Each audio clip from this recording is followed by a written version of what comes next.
हजरत मूसा अलैहिस्सलाम के पैदाइश से पहले एक मगरूर और जालिम बादशाह था जिसका नाम वलीद बिन मुशब था, जो फ़िरौन के नाम से मशहूर है, जो बनी इसराइल के कौम पर जुल्म व सितम करता था और उनसे गुलामों की तरह काम लेता था।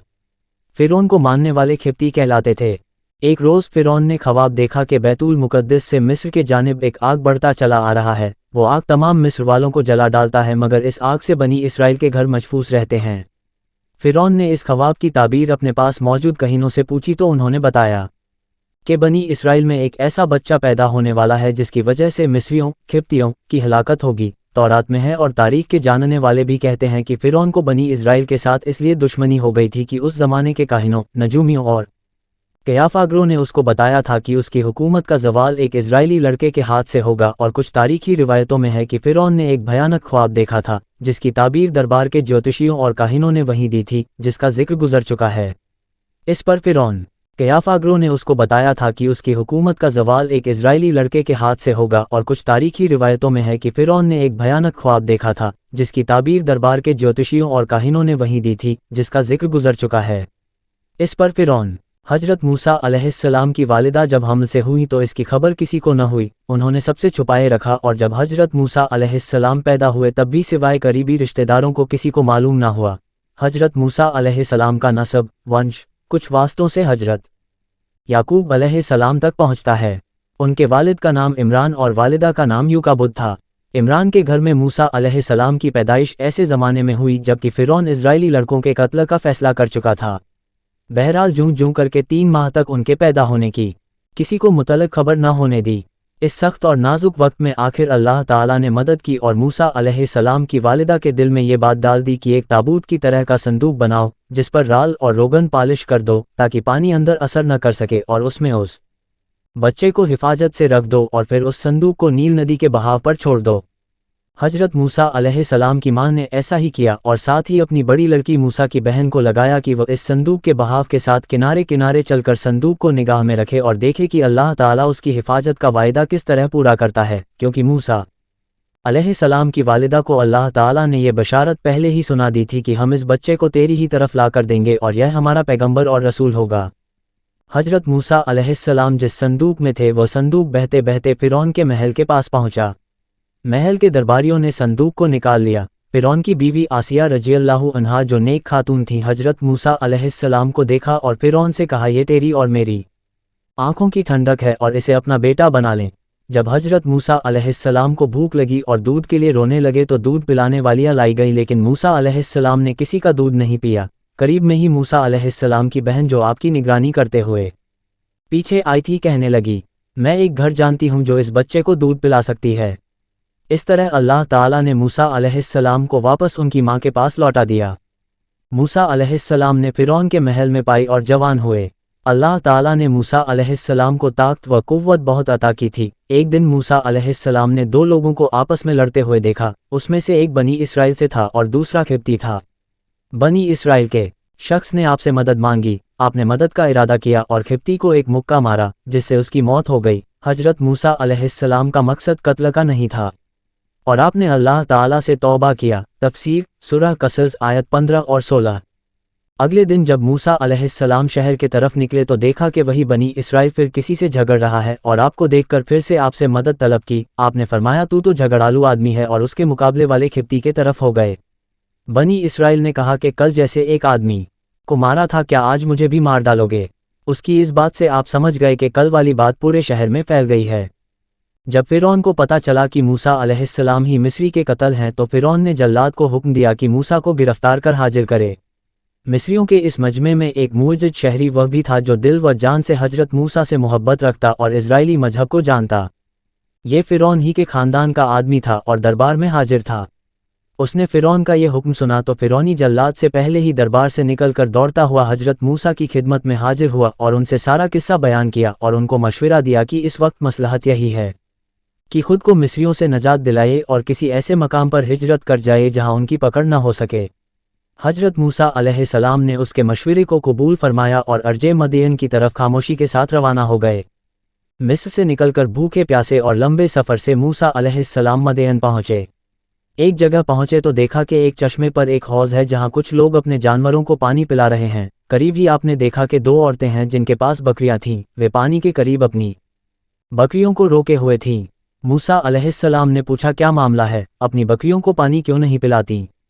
وہ بولی کہ جب تک یہ چرواہے اپنے جانوروں کو پانی نہیں پلا لیتے ہم نہیں پلا سکتی اور ہمارے والد بہت بوڑھے ہیں۔ یہ سن کر موسیٰ علیہ السلام نے آگے بڑھ کر ان سب کو ہٹایا اور بکریوں کو پانی پلایا۔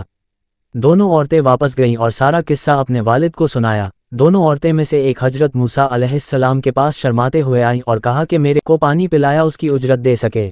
حالانکہ موسیٰ علیہ السلام نے یہ عمل کوئی اجرت کے لیے نہیں کیا، لیکن ان کو سخت حاجت تھی، اس لیے آپ ان کے ساتھ چل پڑے۔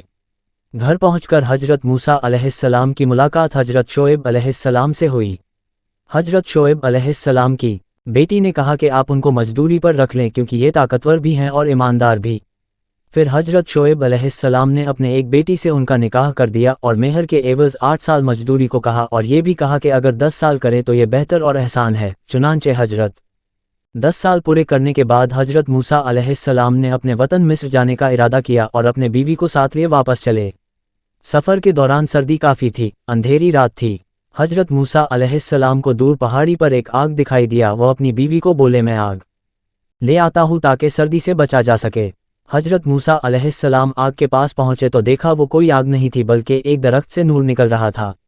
موسیٰ علیہ السلام بہت حیران ہوئے، جب اور قریب ہوئے تو اس میں سے آواز سنائی دی۔ یہ آواز اللہ رب العزت کی اپنے بندے حضرت موسیٰ علیہ السلام کے درمیان تھی۔ اللہ تعالیٰ نے فرمایا اے موسیٰ میں تمہارا پروردگار بول رہا ہوں۔ پھر آواز آئی یہ تمہارے ہاتھ میں کیا ہے؟ موسیٰ علیہ السلام نے جواب دیا یہ میری لاٹھی ہے جس سے ٹیک لگاتا ہوں اور اپنے بکریوں کے لیے پتے جھاڑتا ہوں اور بھی فائدے ہیں۔ پھر حکم ہوا اسے نیچے زمین میں ڈال دے۔ جوں ہی موسیٰ علیہ السلام نے لاٹھی نیچے گرائی وہ سانپ بن کر دوڑنے لگا۔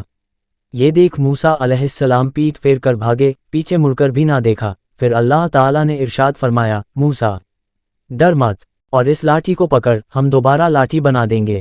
موسیٰ علیہ السلام نے سانپ کو پکڑا تو وہ لاٹھی بن گیا۔ اللہ تعالیٰ نے پھر فرمایا اپنے ہاتھ کو اپنے گریبان میں ڈال۔ موسیٰ علیہ السلام نے ایسا ہی کیا۔ جب ہاتھ باہر نکالا تو آپ کا ہاتھ سورج کی طرح چمک رہا تھا۔ اللہ تعالیٰ نے 2 معجزے حضرت موسیٰ علیہ السلام کو دیے۔ پھر اللہ تعالیٰ نے فرمایا فرعون اور اس کے قوم کی طرف جا، یقیناً وہ بہت سرکش اور نافرمان ہے۔ پھر موسیٰ علیہ السلام نے کہا اے میرے پروردگار میری زبان کی گرہ کھول دے اور میرے کام میں آسانی فرما اور میرے بھائی ہارون علیہ السلام کو میرے ساتھ کر دے۔ اللہ تعالیٰ نے آپ کی دعا قبول فرمائی۔ اس طرح حضرت موسیٰ علیہ السلام اور حضرت ہارون علیہ السلام کو اللہ تعالیٰ نے نبوت سے سرفراز فرمایا۔ حضرت موسیٰ علیہ السلام واپس ہوئے اور اپنے بھائی حضرت ہارون علیہ السلام کو ساتھ لیا اور فرعون کے محل پہنچے۔ محل کے دربانوں نے آپ کو اندر جانے نہیں دیا۔ موسیٰ علیہ السلام نے کہا میں قاصد ہوں یعنی پیغام لے کر آیا ہوں، تو دربانوں نے اندر جانے دیا۔ حضرت موسیٰ علیہ السلام نے فرعون کو دین کی دعوت دی تو فرعون نے کہا کہ تیرا رب کون ہے؟ جواب میں موسیٰ علیہ السلام نے کہا وہ آسمانوں اور زمین کے تمام چیزوں کا رب ہے۔ یہ بات موسیٰ علیہ السلام نے تمام درباریوں سے مخاطب ہو کر کی تھی۔ پھر فرعون بولا۔ حضرت موسیٰ علیہ السلام نے فرعون کو دین کی دعوت دی تو فرعون نے کہا کہ تیرا رب کون ہے؟ جواب میں موسیٰ علیہ السلام نے کہا وہ آسمانوں اور زمین کے تمام چیزوں کا رب ہے۔ یہ بات موسیٰ علیہ السلام نے تمام درباریوں سے مخاطب ہو کر کی تھی۔ پھر فرعون بولا جادو کے اور کچھ نہیں ہے، اور کہا کہ تمہارے مقابلے میں بھی مشہور جادوگروں کو لاؤں گا۔ موسیٰ علیہ السلام کو اسی وقت کا انتظار تھا کہ سب سے سامنے دعوت پیش کی جائے۔ مقابلے کا دن مقرر ہوا۔ فرعون نے ماہر جادوگروں کو منتخب کیا اور یہ بھی اعلان کرایا کہ جو موسیٰ علیہ السلام کو اپنے جادو سے ہرائے گا اسے مالا مال کر دیا جائے گا۔ مقابلے کا دن آ پہنچا، لوگ ایک میدان میں جمع ہونے لگے۔ 40 جادوگروں کی جماعت میدان میں حاضر ہوئی۔ جادوگروں نے موسیٰ علیہ السلام سے کہا کہ پہلے تم ڈالو۔ پھر اللہ تعالیٰ نے موسیٰ علیہ السلام کو وحی کی کہ پہلے وہ ڈالے۔ چنانچہ جادوگروں نے اپنے پاس جو رسی اور لکڑی تھی اسے زمین پر ڈال دیا۔ دیکھتے ہی دیکھتے وہ رسیاں حرکت کرنے لگیں۔ لوگوں کے نظروں پر جادو کر دیا، گویا وہ رسیاں سانپ دکھنے لگیں۔ موسیٰ علیہ السلام نے وحشت محسوس کی تو اللہ تعالیٰ نے وحی کی کہ یقیناً تو ہی غالب آئے گا اور تیرے ہاتھ میں جو چیز ہے اسے زمین پر ڈال دے۔ چنانچہ موسیٰ علیہ السلام نے جیسے ہی اپنی لاٹھی زمین پر ڈالا تو ایک اژدھا بن گیا اور تمام جادوگروں کی رسیوں کو نگلنا شروع کر دیا۔ جب جادوگروں کے یہ منظر دیکھا تو سمجھ گئے کہ یہ جادو نہیں ہو سکتا بلکہ ایک اللہ کے طرف سے ہے۔ सारे जादूगर सजदे में गिर गए और बोले, मैं तो मूसा अलैहिस्सलाम और हारून अलैहिस्सलाम के रब पर ईमान लाता हूँ। तफसीर सूरह ताहा। जब फिरौन ने देखा कि सारे जादूगर ईमान ले आए हैं तो बोला कि मेरे से बिना पूछे तूने मूसा अलैहिस्सलाम पर ईमान कैसे ला सकते हो, और कहा मूसा अलैहिस्सलाम ने तुम सबके ऊपर भी जादू कर दिया है। फिर बोला, मैं तुम्हारे हाथ पांव मुखालिफ सिमतों में कटवा कर खजूर के तनों पर लटकवा दूंगा। इस पर जादूगरों ने जवाब दिया, तुझे जो करना है कर डाल, हम तुम्हें कोई तरजीह नहीं देते और तू सिवा दुनिया में हमें सज़ा देने के अलावा और कर भी क्या सकता है। चुनांचे फिरौन ने उन्हें सज़ा देने का हुक्म दिया। अल्लाह ताला ने फिरौन और उसके कौम पर 9 मुअज्ज़े अजाब के नाजिल किए, जैसे कि टिड्डियों का अजाब, खून का अजाब और मेढकों का अजाब वगैरह। फिरौन और उसकी कौम हजरत मूसा अलैहिस्सलाम से दुआ के लिए कहती तो मूसा अलैहिस्सलाम दुआ फरमाते तो वह अजाब टल जाता, लेकिन फिर वे सरकशी और नाफरमानी करने लगते थे। आखिरकार अल्लाह ताला ने हजरत मूसा अलैहिस्सलाम को वही की कि रातों रात तू मेरे बंदों को लेकर निकल जा। बनी इसराइल की कुल तादाद 6 लाख थी। सुबह जब फिरौन को ये मालूम हुआ तो उसने उनका पीछा करने का हुक्म दिया। हजरत मूसा अलैहिस्सलाम अपने लश्कर को लिए बहरे अहमर के किनारे पहुंचे। जब वह पीछे मुड़कर देखा तो फिरौन और उसका लश्कर पीछा करते हुए चला आ रहा है। ये देखकर बनी इसराइल परेशान हो गए कि अब क्या होगा। पीछे फिरौन और उसका लश्कर और आगे समंदर की ऊंची लहरें। फिर हजरत मूसा अलैहिस्सलाम को वही की गई कि पानी पर अपनी लाठी मारो। जूं ही आपने लाठी मारी तो समंदर में रास्ता बन गया और पानी पहाड़ों की तरह खड़ी हो गई। सब के सब उस रास्ते से बाहर निकल गए। अब जैसे ही फिरौन और उसका लश्कर पानी के पास पहुंचे तो देखा। फिर हजरत मूसा अलैहिस्सलाम को वही की गई कि पानी पर अपनी लाठी मारो। जूं ही आपने लाठी मारी तो समंदर में रास्ता बन गया और पानी पहाड़ों की तरह खड़ी हो गई। सब के सब उस रास्ते से बाहर निकल गए। अब जैसे ही फिरौन और उसका लश्कर पानी के पास पहुंचे तो देखा कि समंदर में रास्ता बना हुआ है। पहले तो फिरौन डरा कि ये क्या माजरा है, लेकिन फिर उसने अपने घोड़े और लश्कर को लेकर उस रास्ते पर दाखिल हुआ। इधर बनी इसराइल का आखिरी आदमी समंदर से निकल रहा था और दूसरी तरफ फिरौन का आखिरी आदमी समंदर में दाखिल हो रहा था। अल्लाह ताला के हुक्म से पानी जा मिला और फिरौन और उसका लश्कर पानी में गर्क हो गए। जब फिरौन डूब रहा तो कहने लगा कि मैं हजरत मूसा अलैहिस्सलाम के रब पर ईमान लाता हूँ। उस वक्त तौबा कबूल नहीं हुई, क्योंकि मौत के आखिरी वक्त में जब फरिश्ते देखने लगते हैं तो तौबा कबूल नहीं होती। अल्लाह ताला हमें अपने बताए हुए रास्ते पर चलने की तौफीक अता फरमाए और बुराइयों से बचने की तौफीक अता फरमाए। आखिर में दुआ एज के अल्लाह ताला आमीन। उम्मीद करता हूँ कि आपको आज की वीडियो अच्छी लगी होगी। अगर आपको वीडियो अच्छी लगी तो वीडियो लाइक करें और मज़ीद इस तरह की वीडियोस देखने के लिए हमारे चैनल को सब्सक्राइब कर ले। मिलते हैं नेक्स्ट वीडियो में। अल्लाह हाफिज।